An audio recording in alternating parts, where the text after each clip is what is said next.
All right, hi everyone. So you should see these notes on Canvas that you need to copy down, but this is me walking you through what I need you to focus on with VSEPR theory. Okay, so first of all, this is pronounced, I know it says VSEPR, but we call it VSEPR theory. Okay, I don't know really why chemists call it that, but maybe we just pretend that the E and the S are flipped. Okay. So today, hence I have you put an essential question. EQ stands for essential question. I want you to focus on defining VSEPR theory today, and I want you to make sure you know the 5 basic molecular shapes. Now, very superficial, we're going to spend a few days on this, so if after this video you're like, wow, that made 0 sense, we will be practicing this, and this is probably one of the harder things of chemistry, so just give yourself tons of grace, but pause the video, rewatch the video, whatever you need to do. So first things first, VSEPR is an acronym. So VSEPR stands for valence shell electron pair repulsion. So in the valence shell, outermost shell, electrons are what charge? Electrons are, I'll put it down here, they're negative, okay? So what does repulsion mean? What does repel mean? And so this is where this vocabulary comes into play. So what does repulsion mean?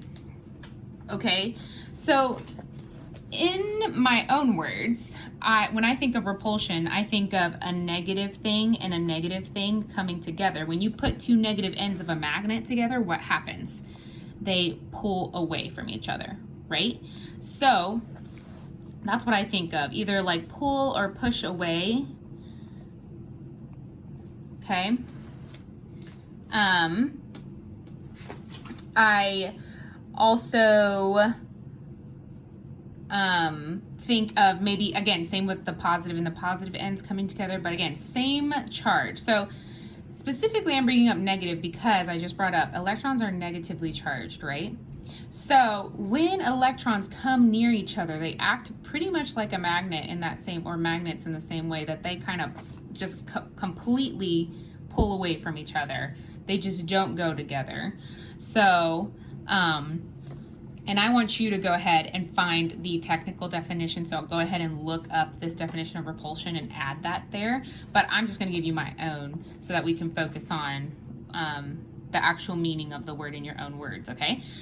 So that's repulsion. These other 3 vocab words we've seen before. So central atom, central meaning like center. So just the center atom.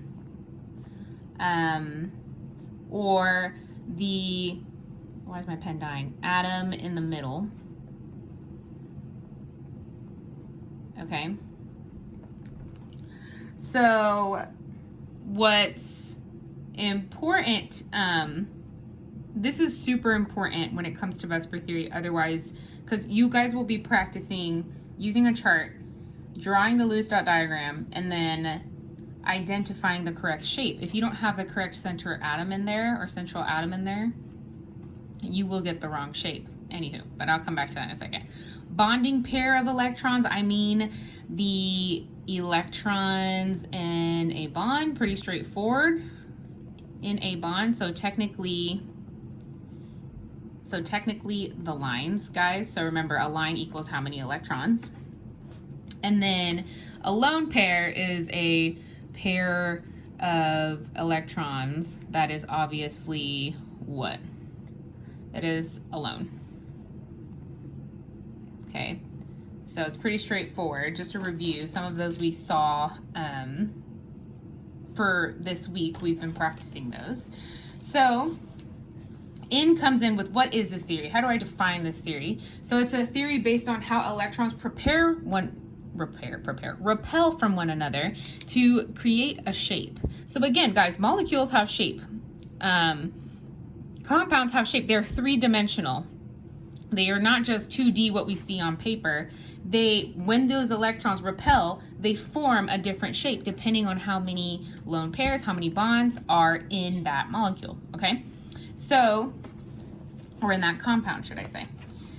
So there are two types that we'll be talking about, and we'll get into these more tomorrow, but as for definition's sake, electron pair geometry describes bonds and lone pairs around the central atom. So key here is that bonds and lone pairs.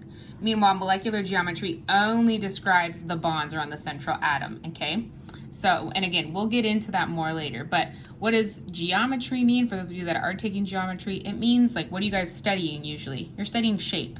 So electron pair shape, molecular shape, in other words, okay? We will get into more of the steps tomorrow. However, I do want to give you a general lowdown of how we find molecular or electron pair geometry, okay? So number one, since that pen is dying, I'm gonna try this one. So number one, you need to draw the Lewis dot structures. That's why we've been practicing this so much this week, and I've been having you even like take a test to see where we are at with that. Oh, that pen's dying too. So let's try this one. So draw a Lewis dot diagram, okay? And then number two, you need to determine, can you see that? Yeah, determine the number of electron groups around the central atom, okay? So pretty much you need to look in all the directions of your Lewis dot structure and figure out, okay, how many directions do I have around the central atom? Number three, you need to establish electron pair geometry first, and you guys will have a chart for this. I don't expect you to memorize this again. And then you will also determine molecular geometry after that. So it's really simple. You have a chart. The most complicated part will be drawing that Lewis structure, honestly. So determine molecular geometry. So those are the 4 basic steps, okay? And we'll get into that more tomorrow.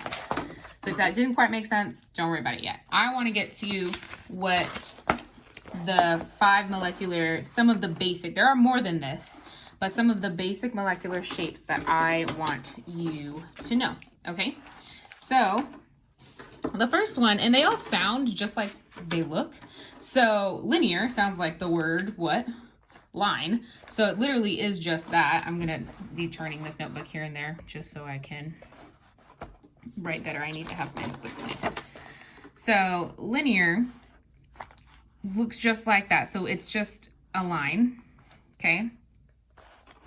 And here's our central atom, let's say, and then say our electrons, wherever our electrons are around the central atom, whether that be bonds, hence there's a line, or if there's electrons.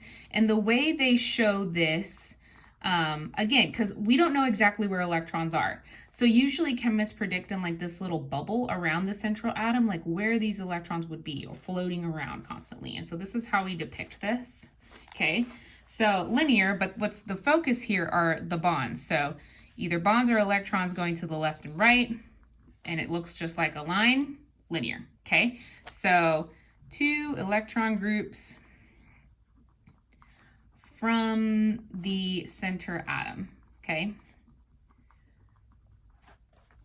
And then we have bent, and it sounds just like you would picture it. So if this line were bent, this is what it would look like. So it would look like this.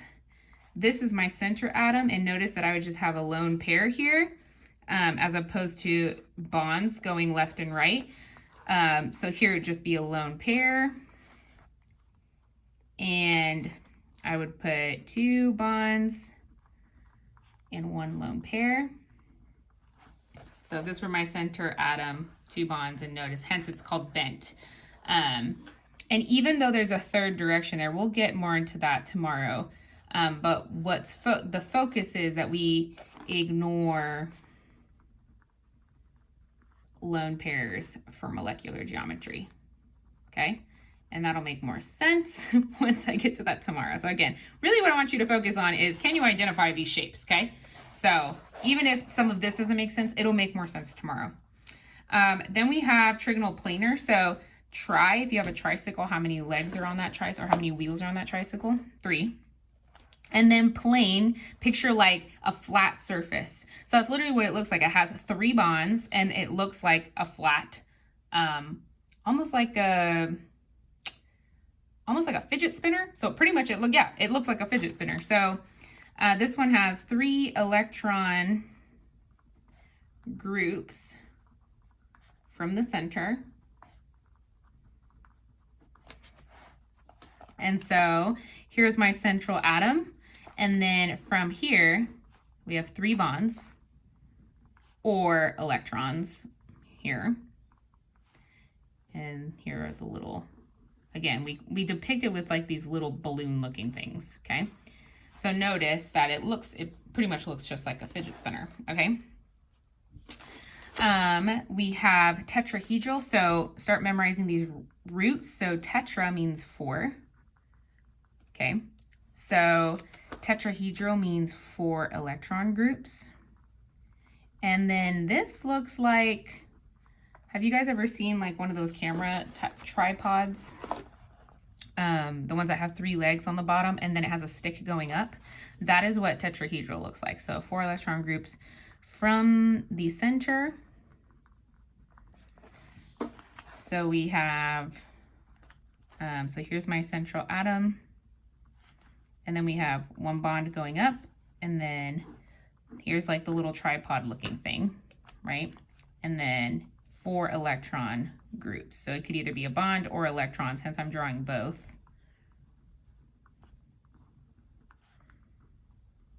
Okay, so notice that if my camera were right here and then the 3 legs going down for like the tripod, if you've ever seen those, okay? And when you look up pictures for your assignment today, you will kind of see that a little bit better. I know it's tough to see on paper, but okay. Point being, it has 1, 2, 3, 4 tetrahedral, okay? And then trigonal pyramidal, same thing. So tri meaning 3, so it has 3 electron areas, specifically bonds for this one. And then pyramidal, and it looks just like a pyramid. So this is the one that looks straight up like a tripod stand. So this is 3 bonds. Oh, let me put this up. 3 bonds and 1 lone pair. So if I were to erase just the leg from up here, it would look like this, right? So it looks like a little pyramid, right? Having you see a pyramid. And then up here is just a lone pair. And remember that we ignore lone pairs for molecular. And this is the only time you would see trigonal pyramidal is in molecular geometry. And I'll go over that more tomorrow. Today, care about you knowing the shapes. So, and then we'll draw our, oh wait, sorry. This would have to be a bond, so ignore, so just ignore those 2 dots there. So don't worry about that. Okay, so these are your 5 shapes that I want to, again, so look at our essential question. Can you define what VSEPR theory is and kind of understand? So pretty much electrons repel and they form a shape. And then what are the 5 basic molecular shapes? Tell me them and tell me what they look like. And you will be answering some questions for your practice today based on the notes that we have. Also this remember part here, I'm referring to the ignore lone pair. So remember, ignore lone pair for molecular geometry, ignore lone pair for molecular geometry. Okay, so there you have it, guys. That's all we're doing today. Tomorrow we will practice, okay, exactly how do I do this when I have a compound? How do I go through the basic steps that we talked about today? And you will practice doing that tomorrow, okay? Hope that helps y'all. Bye.